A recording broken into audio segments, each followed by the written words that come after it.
Let's go live now to Merboo North, east of Melbourne, where the Premier Jacinta Allan is giving an update with emergency authorities. With their distribution business and know that that support is there. Now, we do expect the numbers of customers who will need this support. The numbers are coming down, as we've said. More than, I think around 90% of customers who experienced those outages on Tuesday are now reconnected to their power source. But there is still that 30-odd thousand number of customers still to be worked through. That number will continue to come down.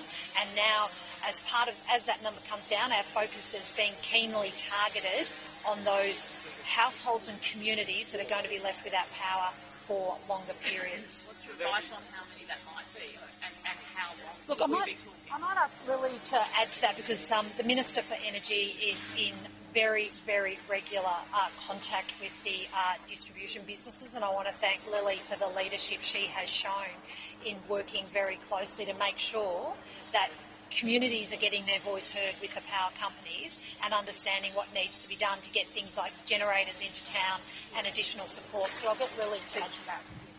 Thank you very much. And to the question, if we consider, or if we use the October 2021 storm events as a proxy for understanding what the long tail will be in terms of reconnections, during that period, we still had around about 3,000 customers still off power after the first week. And so that gives you a sense of what we potentially are going to be faced with. However, that's a proxy. So what we've got this year, what we've got that happened 3 days ago, was something that surpassed even that in terms of the viciousness and the tornado-like storms that we see that went right across the whole state. There's a lot of towns in Gippsland that are expected to get their power back on Saturday. That would make it 5 days without power. Is there any consideration given to those towns? Well, look, we know what it's like to certainly be without power for a long period of time. We've taken the prolonged power outage payments from the last time that they were utilised back in 2021. We believe it's about making sure that we can get to those that are really experiencing the most hardship and the most vulnerable over that extended period of time. But, you know, we're really pleased that the Commonwealth Government has agreed to come on board and support the state to ensure that we've got those funds there and available, and getting them out the door will be our first priority. I guess the question is 6 days hardship or 7 days before It'll, hardship? yeah. Well, it feels for people who've had the power for 6 days. Yeah. And look, many communities have worked really hard to be able to assist each other in these days.